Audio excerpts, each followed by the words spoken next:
La consommation des drogues prend de plus en plus de l'ampleur en Afrique et malheureusement, les jeunes sont actuellement les plus touchés. Mesdames, Messieurs, merci de nous rejoindre dans cette émission d'information et de sensibilisation des populations pour une meilleure prévention et de lutte contre la consommation des substances psychoactives dans nos communautés, que j'ai l'immense honneur de présenter périodiquement sur la radio-télévision Jésus vous aime. Pour ce nouveau numéro, nous avons choisi d'aborder la problématique de la vulnérabilité des jeunes et adolescents aux drogues avec une question centrale. Quel rôle devraient jouer les parents, la cellule familiale et la communauté pour prévenir la consommation de la drogue chez les adolescents et jeunes? Pour en parler, comme toujours, nous avons sur ce plateau M. David Mawina Boum. Il est le secrétaire permanent adjoint du comité national antidrogue. Monsieur Boum, bonjour et merci d'avoir accepté notre invitation. Bonjour, bonjour tous ceux et celles toutes celles qui nous écoutent actuellement. Je vous salue également, salue mon collègue, Monsieur Moncho. Justement, nous avons également sur ce plateau Monsieur Ayoavi Moncho, qui est le coordinateur de la Croix-Bleue au Togo. Monsieur Moncho, bonjour et merci d'être parmi nous ce midi. Bonjour, Monsieur Samy. C'est une joie pour moi d'être encore sur ce plateau pour partager avec le public qui nous regarde maintenant tout ce qu'il y a autour de notre thématique habituelle, la consommation de la drogue. Je salue tous ceux qui nous regardent et tous ceux qui nous verront après. Merci. Je voudrais commencer par vous, Monsieur Boum. On sait, selon certaines statistiques et des études, que la consommation des drogues s'accroît de plus en plus sur le continent africain, à l'instar donc de notre pays, le Togo. Et malheureusement, la catégorie de personnes qui sont touchées par ce phénomène demeure la jeunesse. Est-ce qu'il existe aujourd'hui des analyses, des statistiques ou des rapports qui donnent une idée sur l'ampleur du phénomène au niveau de la population jeune? Merci beaucoup pour cette première question. Effectivement, il y a des données, il y a des données, des projections épidémiologiques au niveau international, au niveau global, mais aussi au niveau régional, c'est-à-dire au niveau des continents et puis au niveau des pays. Et je m'en vais donner une projection que l'Office des Nations Unies contre la drogue et le crime, l'ONUDC, a essayé de dresser dans son rapport de 2020, qui déjà estimait qu'à l'orée de 2030, nous allons avoir dans les pays à faible revenu des couches les plus vulnérables, c'est-à-dire les jeunes, c'est-à-dire plus de 43% des populations, des couches vulnérables de ces populations à faible revenu seront confrontées au problème de consommation de drogue. Ça, c'est un premier indicateur et que nous commençons même à vivre déjà dans nos pays. Et deuxième chose, c'est de la Banque mondiale qui a fait une projection démographique en termes de popularité de notre continent qui sera jeune à l'horizon de 2050. Ils ont projeté que la population africaine va doubler en 2050 et que la tranche d'âge de moins de 25 ans seront les plus nombreux. Donc ça veut dire que plus de la moitié de la population africaine d'ici 2050 sera un continent très jeune. Donc c'est à la fois un potentiel en termes de développement, en termes de croissance, mais aussi un certain nombre de vulnérabilités. Vous savez, quand les jeunes ils n'ont pas eu des structures pour mieux les encadrer, de boulot, de problèmes de chômage. Ils n'ont pas une bonne information. Voilà, bonne information, des orientations. Et puis, voilà, donc, c'est aussi des défis pour nos États, ok, pour mettre en place des structures, des initiatives visant vraiment à encadrer déjà cette jeunesse. Je crois que le Togo, les autorités togolaises déjà, ils ont bien compris les enjeux et je crois qu'ils ne mettent pas de côté les moyens pour pouvoir encadrer cette jeunesse. Donc, Alors, M. Moncho, on sait que dans la plupart de temps, les fins d'année sont marquées par des événements festifs, notamment les fêtes de fin d'année, et qui parlent de fêtes de fin d'année, parlent de cette jeunesse qui a envie de se découvrir, de s'adonner à de nouvelles jouissances véritablement. Et parmi ces jouissances, on a également ce phénomène-là de consommation des substances psychoactives au moment des fêtes de fin d'année. C'est vrai, nous nous avons observé donc la fête de Noël, la fête de Nouvel An, il y a de cela quelques semaines déjà. Souvent, en ces périodes-là, comment se comportent les jeunes? Est-ce que c'est une période qui est assez vulnérable, disons, côté santé au niveau de cette jeunesse-là? Et quelles sont les différentes formes de substances auxquelles cette jeunesse-là s'adonne? Ok, merci pour la question. Je pense que cela ne date pas d'aujourd'hui. Les fins d'année, il y a 2 fêtes qui sont programmées vers la fin des années. Il y a la Noël et puis il y a la fête du Nouvel An. Et au cours de ces fêtes, l'objectif, on veut se réjouir. On veut se réjouir. Et les gens ont tendance à faire recours d'abord à l'alcool. C'est l'alcool qui est la première substance psychoactive auquel adultes comme jeunes font recours pour célébrer cette joie qu'ils auront. Et bien entendu, il y a aussi d'autres substances, en l'occurrence le tabac, donc les cigarettes. Le cannabis également. Le cannabis, bien sûr. Et aujourd'hui, nous n'allons pas oublier les médicaments. Les médicaments qui sont achetés par des voies illégaux et pas aussi des médicaments, je dirais, au sens propre du terme, c'est-à-dire bien fabriqués, mais des médicaments, des pseudo-médicaments, si je peux l'appeler ainsi, et qui sont non à but curatif pour une maladie donnée, mais qui sont utilisés comme des drogues. Donc, je vais parler du tramadol et tout ce qui va avec. Donc, en ces derniers temps, les jeunes font beaucoup appel à ces substances-là, puisque c'est des substances, et quand vous prenez ça, on ne va pas sentir comme quelqu'un qui prend l'alcool, quelqu'un qui fume la cigarette. Et on n'aura aucune odeur au niveau du consommateur. Donc les jeunes s'adonnent à des choses comme ça. Et eux-mêmes, ils font maintenant des cocktails. Les jeunes sont devenus vraiment ingénieux en matière de la composition d'un certain nombre de cocktails qui ne sont que des drogues qu'ils fabriquent. Donc les jeunes s'adonnent à ces genres de choses et juste pour se réjouir. L'exemple de la fameuse chicha, par exemple. Oui. On dit celui qui goûte prendra goût. Donc c'est comme ça qu'ils tombent dans la toxicomanie et ils deviennent addicts à la substance. Étant donné que ces substances même ont tous un potentiel additif, alors ils tombent dedans et la récupération devient très très difficile. Donc voilà un peu le décor que je peux planter par rapport à la question. Merci beaucoup pour toutes ces informations. Monsieur Bom, on se pose véritablement à la question de savoir qu'est-ce qui peut pousser véritablement les jeunes à s'adonner à la consommation de la drogue, à devenir addictifs. Quand on se pose cette question-là, justement, on fait référence aux facteurs de risque et de vulnérabilité. Qu'est-ce qui fait que les jeunes sont autant vulnérables à la consommation des drogues? Merci beaucoup. Il y a beaucoup d'éléments à prendre en considération. Je crois que la notion de vulnérabilité implique la notion d'une prédisposition à être affecté par une situation, une condition donnée. Et ça aussi met aussi en exergue un facteur qui est un facteur d'une insuffisance, bien d'une limite par rapport à une situation qui est une situation problématique. Si nous prenons par exemple le cas de la santé, on va parler de la vulnérabilité des gens attrapés par exemple une maladie. Ça veut dire que leur exposition à un agent pathogène risque de les affecter. Donc la probabilité est forte pour que ces personnes-là puissent être affectées.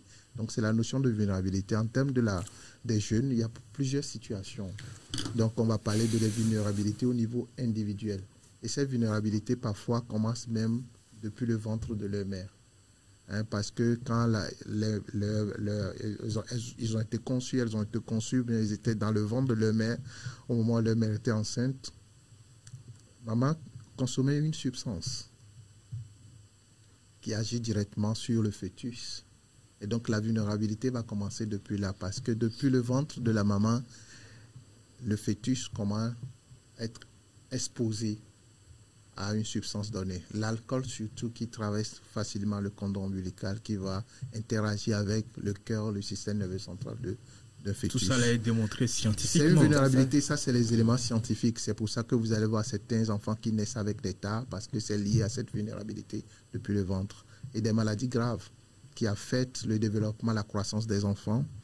Et ce qu'on appelle le syndrome, par exemple, fœtal-colique, qu'on observe beaucoup chez les enfants qui présentent après des tares d'apprentissage. Ils ne peuvent pas apprendre, ils ne s'ouvrent pas facilement aux nouvelles apprentissages dans leur environnement. Ils ont des difficultés d'aller à l'école, de s'adapter au système scolaire.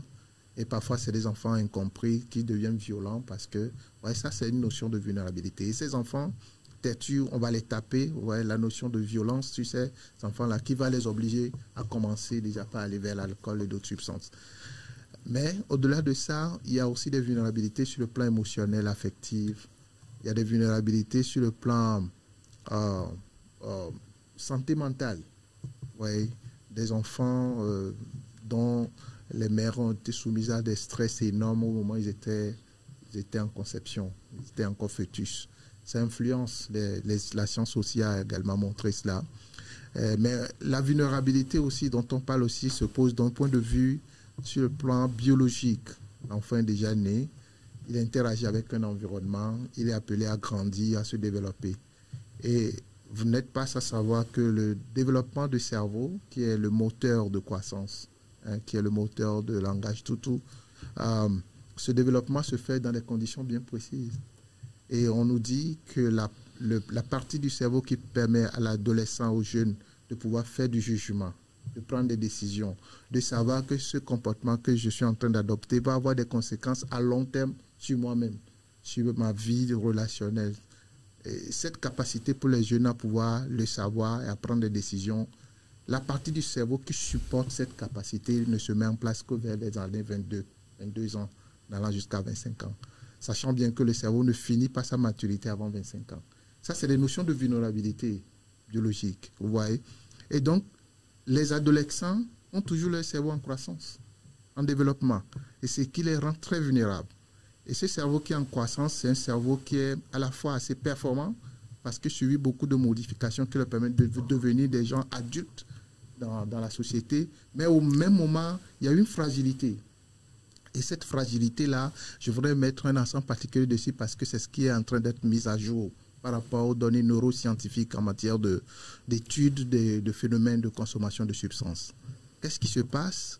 L'apport de toute substance à cette période de vie, que ce soit à l'adolescence ou bien avant l'adolescence, vous voyez, à ce cerveau va commencer par dérégler ce cerveau avec les prérequis de ce cerveau qui ne sont encore fragiles.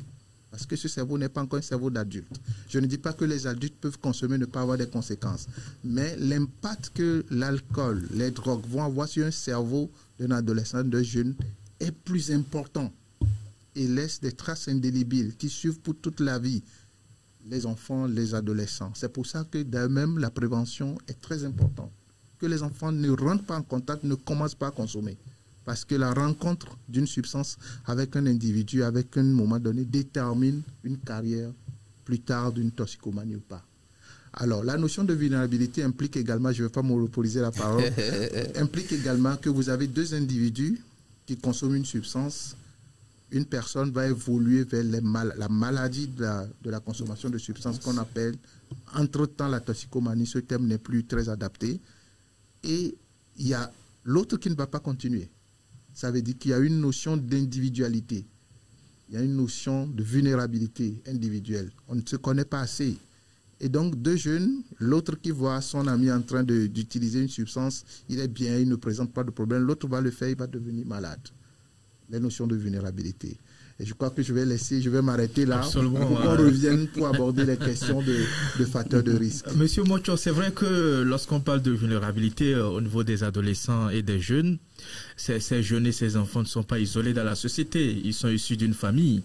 Est-ce que le fait que ces enfants de façon globale, ces adolescents et jeunes soient exposés à la dangerosité des drogues, est-ce que cela dépend de l'éducation ou de l'attention qu'ils reçoivent au niveau de la cellule familiale? Est-ce que le fait que ces enfants-là aient des parents vivants, un père, une mère, ou que ces parents-là soient orphelins ou des enfants de rue, joue véritablement dans ce degré de vulnérabilité des risques auxquels ils font face? Oui, tout à fait. Je vais d'abord remercier M. Boum pour tout ce qu'il a dit tout à l'heure. C'est des choses que vraiment les parents doivent comprendre.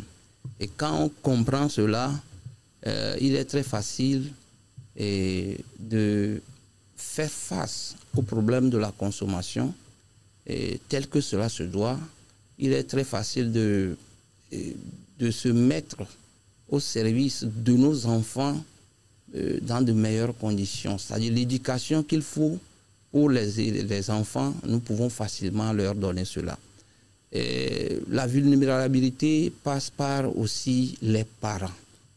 Lorsque vous, en tant que parent, vous consommez des substances psychoactives auprès de vos enfants et que vous leur dites ok, vous ne prenez pas, vous ne consommez pas, vous les exposez. Les enfants dont les parents consomment auprès d'eux, les substances sont vulnérables à la consommation plus que les enfants dont les parents ne consomment pas. Est-ce que vous voyez? Donc, ça dépend aussi des relations parents-enfants. Ça dépend du comportement, de la vie même que les parents mènent auprès de la famille, auprès de leurs enfants. Ça, c'est pour les adolescents jeunes qui ont des parents vivants. Bon, pas nécessairement les adolescents. Je voudrais parler également de la prédisposition. C'est-à-dire, je voudrais parler du côté génétique en matière de vulnérabilité. Aujourd'hui, il est démontré que la consommation que vous pouvez remarquer auprès d'un jeune aujourd'hui va dépendre de ses ancêtres. C'est-à-dire que si par le passé, ses ancêtres, les ancêtres dont il procède étaient vraiment de véritables consommateurs, il y a un dépôt génétique qui va se faire au niveau de cet enfant-là et qui va faire que lui aura tendance à aller vers ces substances beaucoup plus que les parents dont l'enfant dont les parents ne s'adonnaient pas à la consommation. Donc ça aussi, ça fait partie de la vulnérabilité. Donc dans la recherche des causes de la consommation au niveau d'un jeune garçon, d'une jeune fille, il ne faut pas éliminer ce critère-là aussi. Il faut aller voir si les parents dont ils procèdent, les ancêtres aussi ne s'adonnaient pas à la consommation. Je m'arrête là. Monsieur Boum, c'est vrai, il y a des enfants de façon globale, des adolescents jeunes qui ont des parents en vie. À la maison, ils reçoivent une très bonne éducation avec un contrôle adéquat. Mais au final, on se rend compte que ces enfants-là ne reflètent pas l'image de leurs parents véritablement. Est-ce que, par exemple, l'école où ils vont pour apprendre, ou par exemple dans la communauté où ils sont, peuvent être des facteurs assez importants sur leur vulnérabilité? Très bien, une très bonne question. Vous savez, il y a un faisceau de facteurs qui interagissent. Et comme il vient de le dire, je ne l'ai pas occulté, je ne voulais pas monopoliser la parole, moi j'expliquais. Mais c'est bien vrai que ce sur quoi M. Montion met le doigt est très déterminant.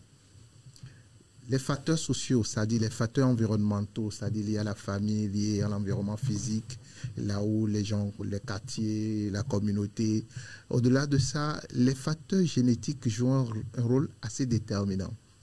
Et Aujourd'hui, les données méta-analytiques que nous avons concernant les facteurs génétiques nous font passer de 40 jusqu'à 60% de facteurs qui influencent la probabilité des jeunes à s'adonner à la consommation de dans l'addiction. Quand on parle de l'addiction, c'est la maladie même. Parce que vous savez, les jeunes peuvent commencer par consommer, ne pas développer la maladie, le trouble d'usage de substances. Quand on parle de trouble d'usage de substances, ça veut dire qu'à un moment donné, l'individu augmente la dose de la consommation, n'arrive plus à contrôler. Sa consommation est compulsive. Il ne peut plus s'en passer. Il ne peut plus s'en passer. Il va chercher par tous les moyens pour en consommer. Et lorsqu'il n'en consomme pas, il est malade. En dépit de ce que les parents disent, en dépit des conséquences à l'école, sur sa vie, santé, tout. C'est ça la maladie. Mais il y a des jeunes qui peuvent commencer et ne pas aller à ce stade-là. Vous voyez la notion de vulnérabilité. Et dans cette notion de vulnérabilité, comme il vient de le dire, il y a une notion génétique. Et cette notion génétique, je vais vous permettre de vous expliquer ça très rapidement. Je ne sais pas, mon débit, si ça peut permettre aux gens de suivre. En fait, c'est quoi? On pense que la consommation de substances, c'est un apprentissage. Mais les drogues, en agissant sur une partie très, très profonde de notre système nerveux central, à un moment donné, rentrent dans le fonctionnement même économique de notre personnalité. Et cette sensation, la science a démontré que va être transmise dans la programmation génétique des individus et donc avec la probabilité de transmettre. C'est ce qu'il est en train d'expliquer. Ça peut être des parents directs. Vous avez vu, il y avait dans les années en France, ailleurs, des enquêtes. Si vous voulez donner votre fille en mariage, on veut savoir si dans ce mariage, il n'y a pas de problème d'alcoolisme. Si vous savez ça. Ça continue d'ailleurs. Parce qu'un problème d'alcoolisme dans une famille dévaste la famille. Et donc les gens sont très regardants dessus. On ne peut pas envoyer ma fille mariée, c'est stigmatisant. On peut traiter ces cas, mais c'est des problèmes. Donc c'est la notion de vulnérabilité. Et donc c'est pour vous dire que malgré une famille, bien comme vous l'avez dit, l'éducation, mais l'enfant rentre dans ça. Pourquoi? Parce qu'il y a des facteurs extérieurs que nous allons appeler les facteurs de risque. Et ces facteurs-là, c'est la disponibilité de la substance, par exemple. L'accessibilité de la disponibilité, son accessibilité, ça dit le coût. C'est accessible. Les amis qui le font, c'est les facteurs de risque. Les amis qui aussi, parce que vous savez, l'adolescent, et ça c'est un facteur de risque assez important parce qu'il y a l'âge. L'âge en soi-même est un facteur de vulnérabilité. L'adolescent veut être avec ses pairs. Vous voyez? Alors, les parents qui pensent que, oh, mon adolescent, je dois tellement le protéger, je dois pas aller. Non, l'adolescent a un objectif de développement. Déjà, à partir de 12 jusqu'à 19 ans, il est porté vers les autres parce qu'il veut s'affirmer. Il veut être accepté par un groupe. Son processus d'identification se passe comme ça. Et les parents doivent savoir que ça rentre dans son développement normal. Comment est-ce qu'on encadre un adolescent pour faire cette transition vers la vie adulte? Beaucoup de parents ne le savent pas. On va le coffrer, on va le contrôler, on va lui dire on ne le fait pas sortir pour qu'il puisse être avec les autres, l'amener à aller faire l'anniversaire avec son ami, tout ça. Ils ne savent pas. Et ça, les parents qui ne le font pas, ils sont en train de priver l'adolescent de quelque chose de très important pour son développement. Et la science dit quoi? S'il y a des lacunes dans la réalisation efficace de ces objectifs de développement de ces adolescents, de ces jeunes-là, ça crée des failles de vulnérabilité pour que ces enfants ne tombent plus tard dans la consommation. Ça veut dire quoi? Vous l'avez tellement caché, vous l'avez tellement protégé qu'un jour, il rentre en contact d'un groupe, il découvre des choses extraordinaires qu'il n'a jamais vues. Vous comprenez? Or, si vous êtes avec lui, vous parlez avec lui, vous lui montrez les choses, il revient, vous communiquez, vous savez ce qui se passe dans sa vie. Au lieu de le surprotéger, etc., etc. Donc, voilà un peu. Les échanges entre parents et enfants sont très importants. Voilà, c'est très important. Et être à l'écoute des besoins des enfants. De l'enfance jusqu'à l'adolescence, jeune adulte, vous le savez avec moi, on n'a pas les mêmes besoins. Les enfants, eux, ils veulent s'amuser. L'adolescent, oui, il veut s'amuser, mais il ne commence pas aussi à asseoir sa personnalité. Il veut s'affirmer par rapport à ses pairs. Est-ce que dans ces échanges, dans cette communication parent-enfant, est-ce qu'il est normal, est-ce que c'est recommandé que le parent puisse parler à l'enfant ou lui donner des informations liées à la drogue, sa dangerosité. C'est très important. La science a mis en exergue que très tôt, vous commencez par parler des méfaits des substances aux enfants, vous les protégez. La science l'a démontré. Et en plus de ça, l'attitude, la perception des parents, des problèmes de consommation, si les parents ne veulent pas entendre parler, les parents n'aiment pas, on a dit que ça a une influence sur la perception des jeunes à aller vers la consommation. Parce qu'ils savent que les parents ne sont pas dans des trucs comme ça. Et M. Moto a dit quelque chose de très important, notre attitude à la maison. La plupart des problèmes de consommation commencent par la maison, l'alcool. Parce qu'on en fait devant les enfants. Okay, il a déjà dit. Et donc l'environnement familial, aussi un facteur de risque, et va s'ajouter au facteur de vulnérabilité. Ça veut dire des manquements. Ouais, génétique, tout, et qui va prédisposer la personne à commencer et puis aller vers la maladie qui est l'addiction. Monsieur Bocho, vous partagez le même avis que Monsieur Baum? Tout à fait. On dit souvent que l'enfant est le père de l'homme. Il y a un philosophe qui dit ça. L'enfant est le père de l'homme. C'est-à-dire que l'adulte que vous voyez devant vous, dans tout son état, dans toutes ses manifestations, n'est rien d'autre que le fruit des relations primaires qu'il a eues avec son père, sa mère, tout l'entourage. C'est-à-dire ce que les gens faisaient devant lui, ce que les gens lui apprenaient de façon directe ou indirecte. C'est ça qui a façonné la personne que vous voyez devant vous aujourd'hui et vous le qualifiez de quelqu'un de sérieux, de quelqu'un d'un délinquant ou bien voyou. C'est tout son passé qui a fait de lui ce qu'il est. Donc c'est pourquoi il est très important de savoir quelle relation entreprendre avec les enfants, les jeunes ados. Les jeunes ados ont besoin d'un certain nombre d'éléments pour se réaliser, pour se construire. Aux parents de mettre à leur disposition tous les éléments dont ils ont besoin. C'est aux parents de faire le choix des éléments qu'il faut mettre à disposition de ces enfants-là. Et c'est tout ce que nous sommes en train de dire.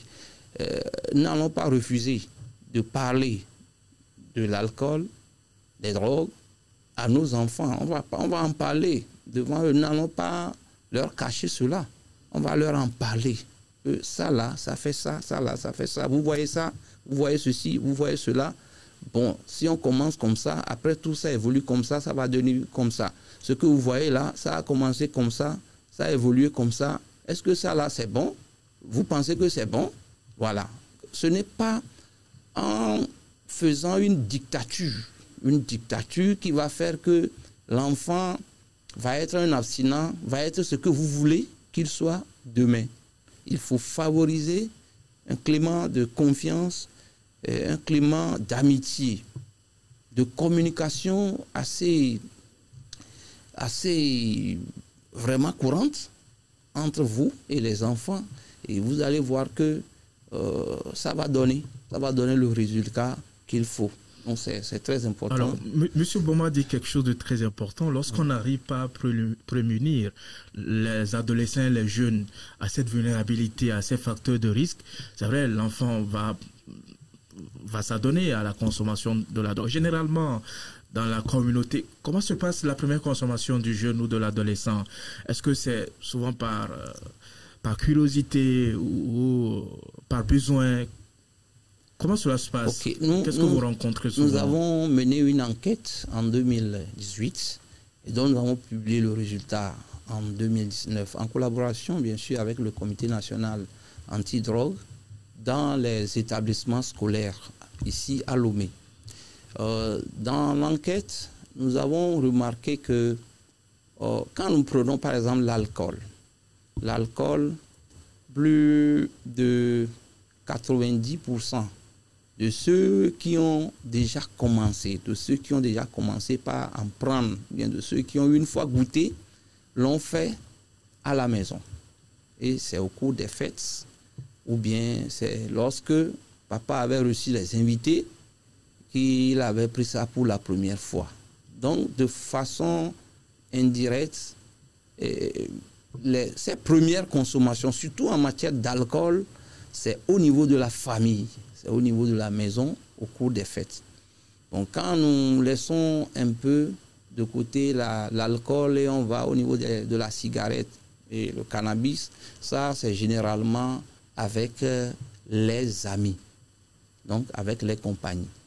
Donc, peut-être il y a un enfant qui a vu cela chez un grand frère ou bien chez son papa à la maison et après tout, il a essayé. Il a essayé ou bien il a essayé avec un grand frère. Et c'est là qu'il a connu la substance. Maintenant, à l'école ou bien en groupe jeune, il voudrait partager l'information là, cette pratique-là, avec les autres. Et donc, il va choisir 3, 4, 5 jeunes et ils vont aller rester quelque part pour faire la première expérience. Voilà. Et parmi ces 4 jeunes ou bien ces 5 jeunes qui ont fait cette première expérience, à la deuxième fois, vous allez remarquer que, bon, il y aura seulement 2 sur les 5 qui vont continuer. Ou bien 3 sur les 5 vont continuer. Et les 2 autres, ils vont refuser. Parce que ils ne sont pas vraiment à l'aise avec ça. Et ça rejoint les facteurs de vulnérabilité dont nous avons parlé premièrement. Pourquoi celui-ci, lui, il prend, ça ne lui dit rien, pendant que l'autre, il a pris une fois, vraiment, voilà. Donc ça dépend du passé, ça dépend d'un certain nombre de choses, ce que vous voyez. Donc, c'est ça ce que je peux dire. D'accord, merci beaucoup. Monsieur Bob, c'est vrai qu'en réalité, les parents devraient jouer un rôle important pour prémunir, pour protéger les enfants par rapport à cette vulnérabilité et surtout ces facteurs de risque. Mais il arrive que malgré tout cela, que l'enfant puisse s'adonner à la consommation de ces substances psychoactives. Qu'est-ce qui généralement motive ces jeunes-là? Qu'est-ce qui les attire vers ce mode de vie? Est-ce que, comme je l'ai dit, c'est par curiosité ou bien y a-t-il des éléments factuels? Oui, je l'avais dit. Je crois qu'il y a les facteurs d'abord biologiques, liés aussi à cette tranche de vie. Vous savez, l'adolescence, il y a un élément très important, c'est la puberté. Et l'adolescence, c'est une transition entre l'enfance et la vie adulte. Et ce passage-là, c'est un passage assez bouleversant. Et l'adolescent veut avoir sa personnalité. L'adolescent est pressé d'être adulte. Et donc, il va expérimenter. C'est un âge où on expérimente beaucoup. Et donc, d'où la notion de curiosité. Okay? Donc, ils sont curieux, ils veulent savoir ce que c'est. Et sans vous mentir, il y a beaucoup de personnes dans nos sociétés qui sont passées par là, qui ont une fois fumé du joint. Ils ne vous le diront pas, mais il y a beaucoup qui ont une fois touché au joint. C'est quoi? Qu'est-ce que c'est à l'adolescence? Et c'est normal, ce questionnement. C'est normal. C'est pour ça que j'ai des amis, excusez-moi, aux États-Unis, des grandes personnes, médecins et autres, m'ont dit, ah, mais il m'est arrivé de fumer du joint. Mais c'est pas une bonne truc, mais c'est pour dire que c'est une période où rapidement, les gens le font, mais ils se ressaisissent. Mais le danger pour ça, et j'en ai partagé avec un ami, le danger, c'est que, heureusement pour lui, parce que, comme il a dit, une rencontre avec ces substances-là détermine autre chose. Parce que vous ne savez pas dans votre patrimoine génétique qu'il y a déjà une prédisposition. La chose. Le phénomène est plus complexe. On ne peut pas rentrer dans les détails sur le plateau pour embrouiller les gens. Mais ça dit, c'est la disposition intérieure, ça dit biologique, émotionnelle, psychologique, à ressentir du plaisir d'un certain degré donné. Les drogues vont active un réseau dans le cerveau, le réseau de plaisir, et de sensation de bien-être dans le corps. Et ce rapport avec ces substances et avec le rapport de plaisir détermine tout. Ouais. Or, qu'est-ce qui nous maintient? Pourquoi on répète on répète les mêmes comportements? C'est parce qu'il y a eu une récompense, positive. Ouais. Or, les substances, comme elles procurent de plaisir, les gens ont tendance à reproduire. Et donc, il y a le facteur curiosité chez l'adolescent. Il y a le facteur pair. Vous savez, il y a des groupes. Et avant que l'adolescent ne rentre dans ces groupes, il y a des rites. Il y a des initiations. Il doit passer par une étape avant d'être dans ce groupe. C'est un groupe qui le fascine, il veut être parmi ses pairs, ce groupe, il veut être reconnu aussi comme membre de ce groupe. On va lui dire, tu dois faire le rituel, tu dois passer par le rite initiatique qui est de consommation de substances. C'est très observable actuellement. Parce que, et ça, c'est un phénomène, les parents doivent être disponibles, disposés, être présents physiquement, psychologiquement, à l'écoute, discuter avec les enfants pour savoir ce qui se passe dans leur environnement. D'abord, à l'école. Passe beaucoup de temps à l'école, des dialogues francs. L'enfant peur parce qu'il dit ça, papa va le taper, maman va taper. Non, ça dit des choses pour rassurer l'enfant que ce n'est pas contre lui. Ces trucs qui se passent avec les amis, c'est des trucs normaux. Il a besoin d'en parler. Ouais, parce que parfois il y a des pièges, il y a des trucs qui ne sont pas bien. Donc les enfants rentrent à la maison aujourd'hui, mais les amis m'ont présenté telle substance, je ne sais pas ce que c'est. Et donc ça donne l'occasion aux parents de savoir et de donner des conseils. Ouais. Au-delà de ça,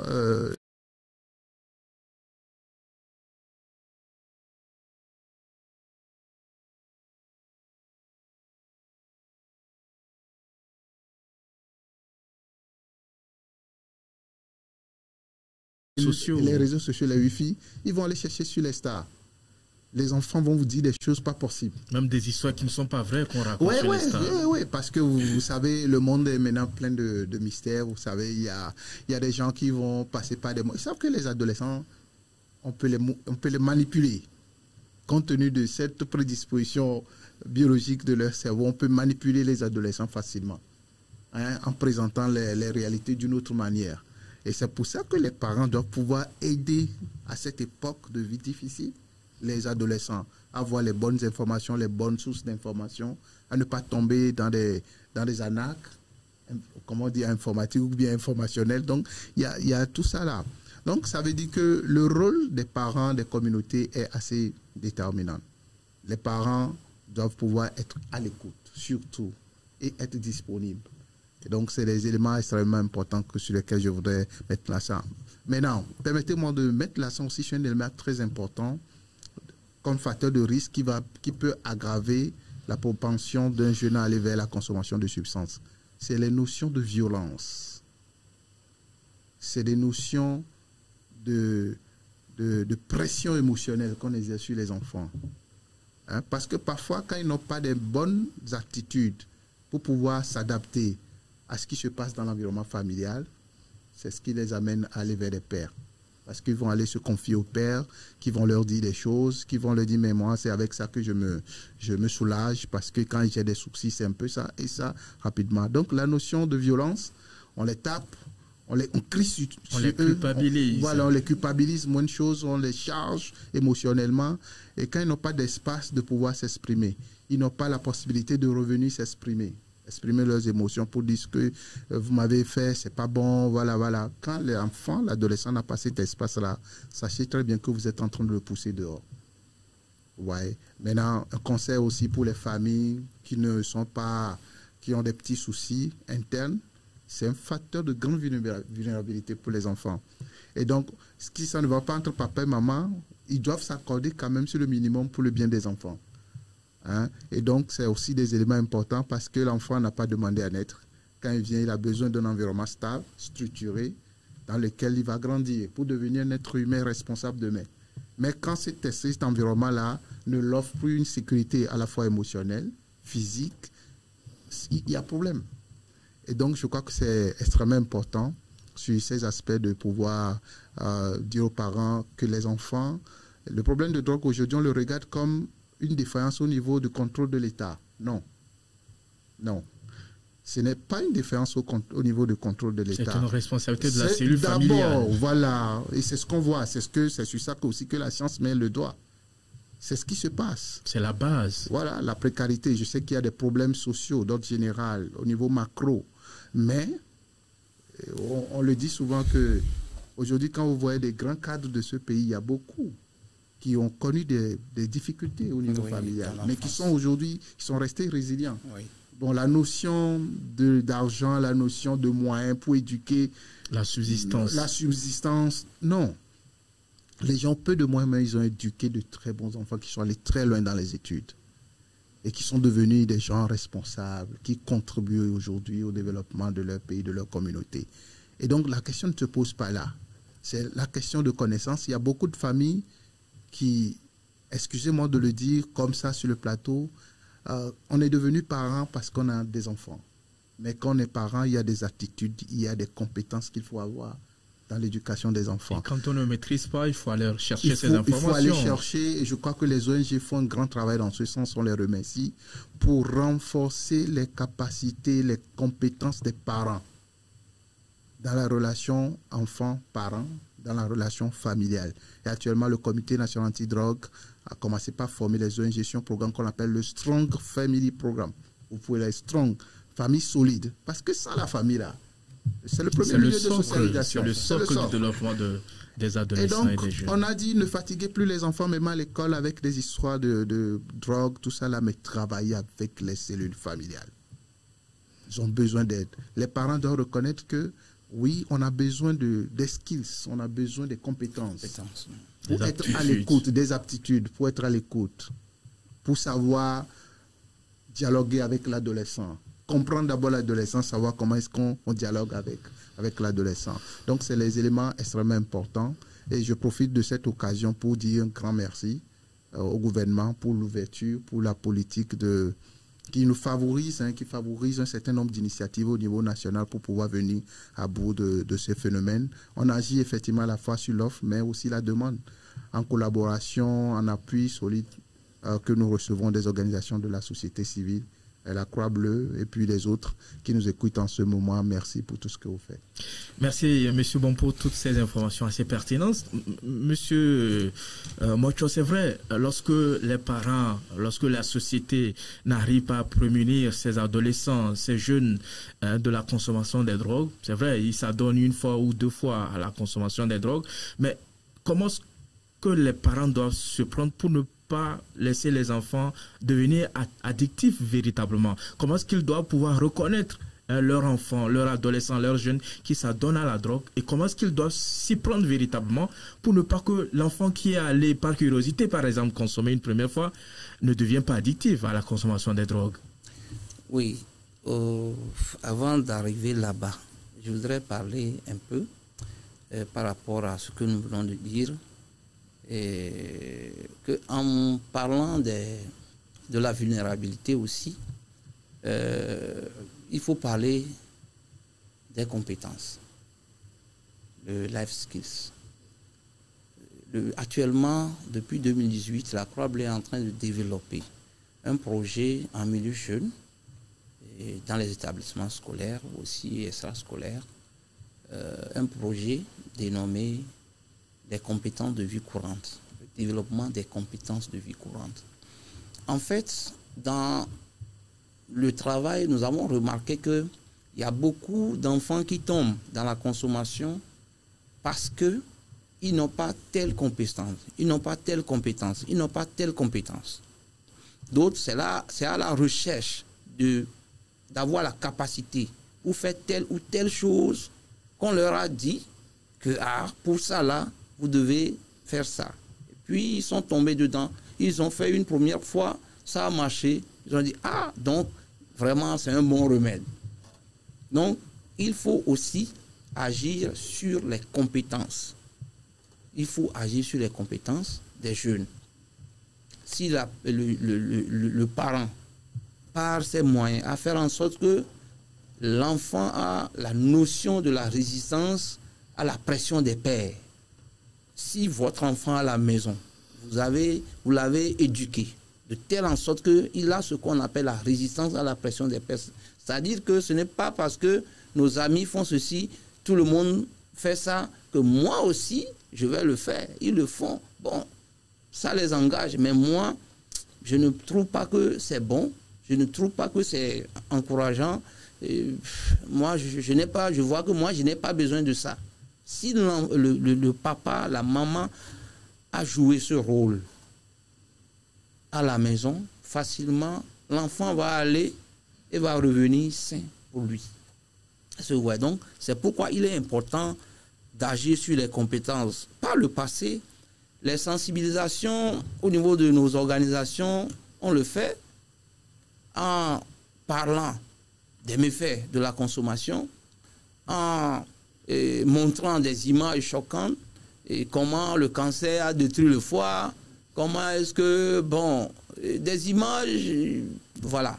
Mais aujourd'hui, nous ne le faisons plus, parce qu'on a vu que ça ne donne pas vraiment de résultats. La prévention, en réalité, c'est une science.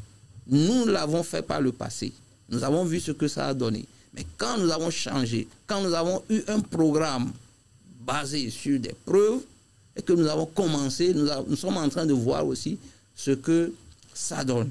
Donc c'est très important d'agir sur les compétences des enfants. J'ai reçu un jeune la dernière fois, il me dit qu'avant, il ne pouvait pas parler avec les gens, ou bien la façon dont on est au bureau maintenant, et il arrive à répondre à mes questions, tout ça là, il ne pouvait pas faire ça. Et que c'est à l'internat, écoutez bien, c'est à l'internat que les amis lui ont montré le produit. Ils étaient 6 et il était la dernière personne à rentrer dans la chose. Mais avant, il ne pouvait pas communiquer. Il était vraiment... Et que, bon, quand il leur a proposé et qu'il a pris, que c'est à partir de ce moment que, bon, il a commencé. Et je dis, maintenant, est-ce que maintenant, sans avoir pris ça, est-ce que tu arrives à communiquer? Il dit oui, que maintenant, bon, il n'y a pas de souci. Je dis bien. Est-ce que tu vois que tu as besoin de ça nécessairement avant de pouvoir discuter et s'ouvrir vers les autres? Il dit non, que ce n'est pas important. D'accord. Donc, c'est très important d'agir sur les compétences des enfants. Est-ce que vous voyez? C'est comme M. Boum vous a dit quelque chose. Vous voulez ajouter par rapport à ce que oui, mais pour répondre à cette question, mais par rapport à ce que vous venez de dire, c'est très important. Alors, pourquoi on agit sur les parents, sur les compétences des enfants? C'est parce qu'à un moment donné, au niveau familial, on n'a pas veillé à ce que les objectifs de développement soient atteints. Et rappelez-vous, quand les objectifs de développement, c'est dans la famille, vient de le dire, qu'on peut enseigner les skills, c'est-à-dire les compétences pour résister à la pression des pairs, comment communiquer ses émotions. Quand ce n'est pas fait, les programmes-là sont faits pour aller combler le vide.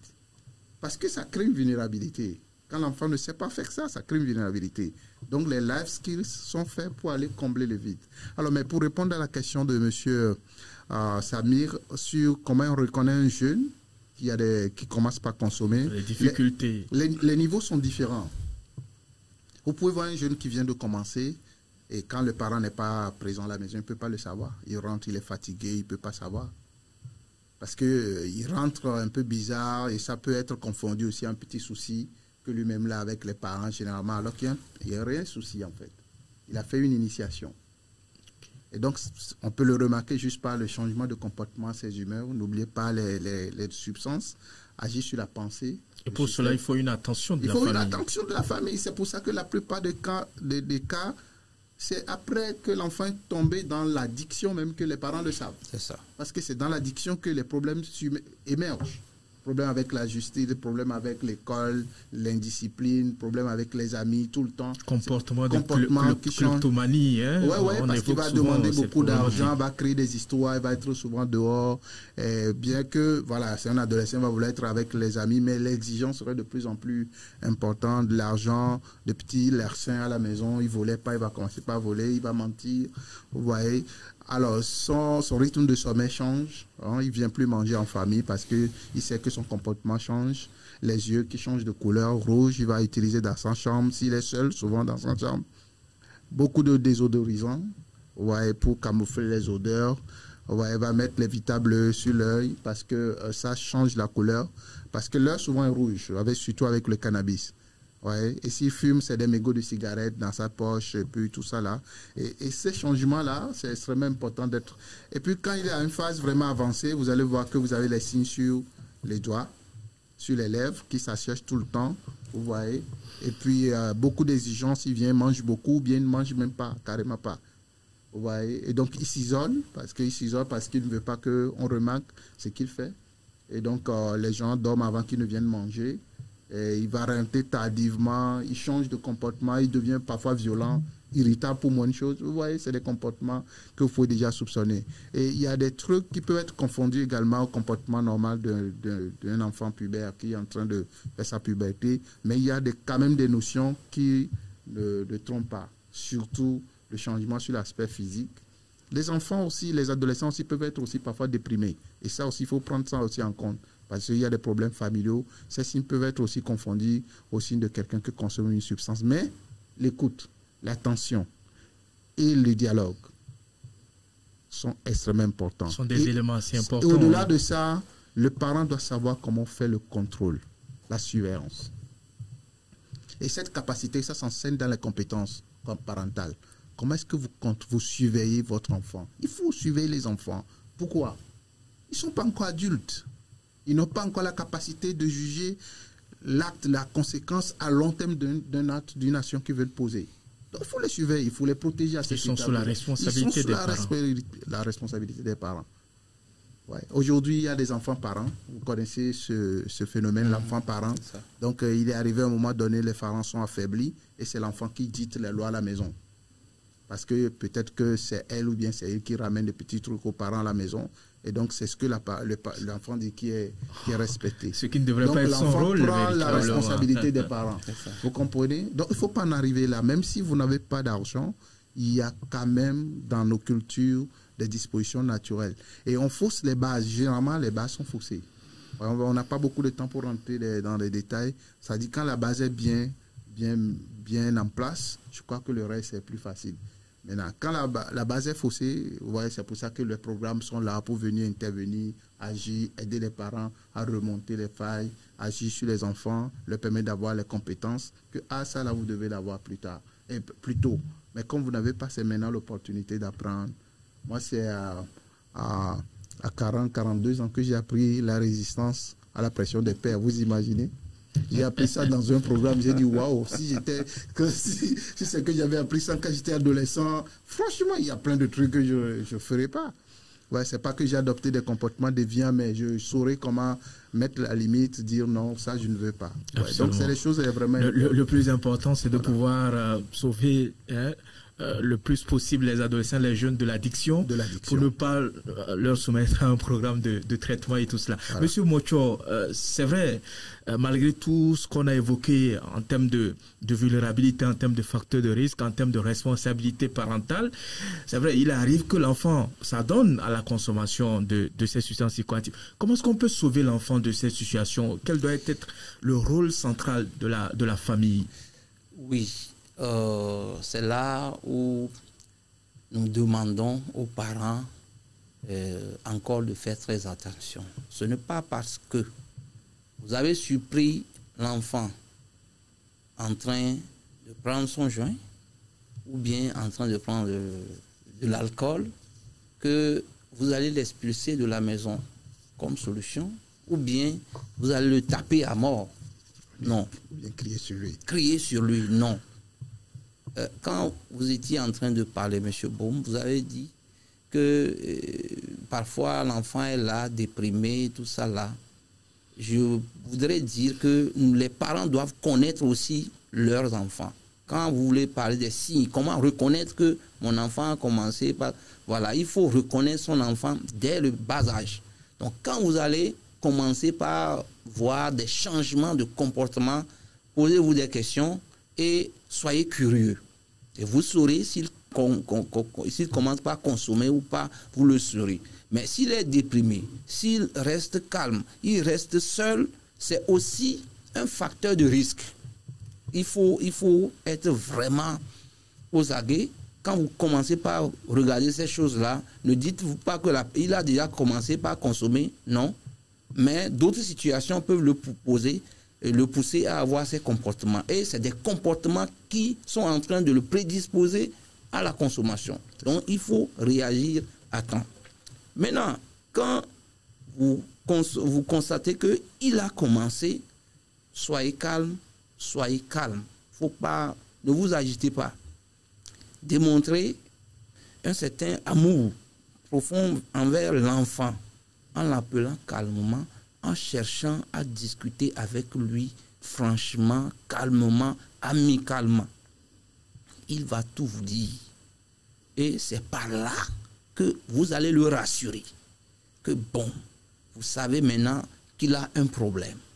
Et qu'il n'a qu'à être sûr que vous êtes derrière lui pour l'accompagner. Vous le mettez en confiance. Ne le tapez pas, ne criez pas sur lui.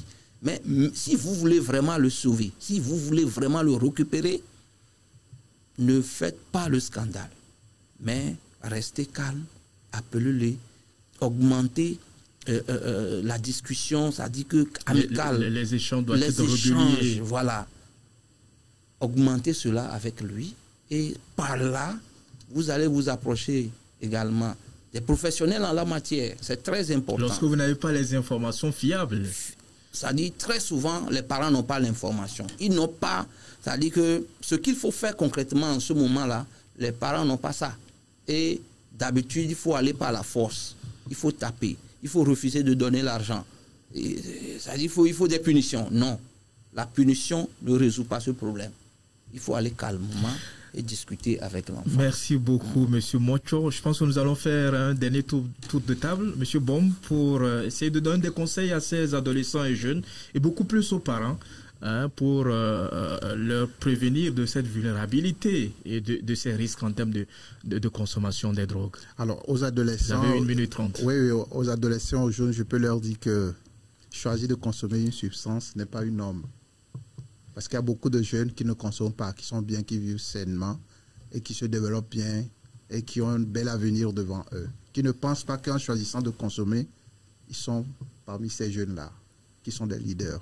Ils n'ont qu'à corriger ça. Quand on dit que le problème prend de l'ampleur, non, il y a des jeunes qui sont très vulnérables, d'où l'importance de ce thème. Des jeunes qui sont vulnérables, qui tombent dans ça. Mais ceux qui ont choisi d'être sobres, qu'ils les restent, qu'ils ne commencent jamais. Parce qu'ils ont tout compris. S'il y a des problèmes, peut approcher des adultes, discuter avec les adultes, mais jamais ne rentrer en contact avec ça. Quand le cerveau est jeune, le cerveau ne doit pas être en contact avec l'alcool, avec autres substances. Ailleurs, vous savez que c'est réglementé. Et ça va venir aussi au Togo. Si vous n'avez pas 18 ans, au-delà de 18 ans, il y a certains pays qui ont augmenté jusqu'à 21 ans. Vous ne touchez pas à l'alcool. C'est juste pour protéger le cerveau. Ils n'ont qu'à comprendre ça. Ils n'ont qu'à comprendre que c'est un choix sain pour eux-mêmes d'abord, pour leur avenir. Et aux parents, ce que je voudrais dire, il a tout dit, c'est la disponibilité. Je sais que c'est très difficile dans le contexte actuel, la disponibilité des parents. Mais si les familles ont la chance que papa et maman soient ensemble pour les enfants, qu'ils essaient quand même de se répartir le travail, que l'un soit plus disponible pour une période donnée, que l'autre aussi reprenne le relais.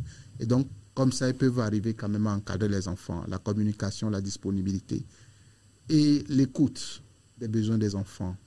Et j'ajoute, surtout pour les enfants, de souvent créer des espaces de loisirs, de plaisir, de loisirs pour les enfants parce qu'ils en ont besoin. C'est très important, Merci comme beaucoup. vous l'avez dit. Monsieur Mocho, quelques mots pour finir? Oui. Je dirais aux jeunes, je l'ai toujours dit, que ce soit l'alcool, la cigarette, le tabac, le cannabis et tous les produits qu'ils consomment aujourd'hui, nous les appelons dans notre jargon des trompes-cerveau, des substances trompe-cerveau. C'est des substances qui trompent le cerveau. C'est-à-dire qu'ils ne disent pas la vérité. Ils ne montrent pas les choses de façon réelle à notre cerveau. Alors, si c'est comme ça, en prenant ces choses-là, tu vas agir en marge de ce que la société veut. Tu vas être déclassé. Et ce qui est bien pour ton organisme également. Tout à fait.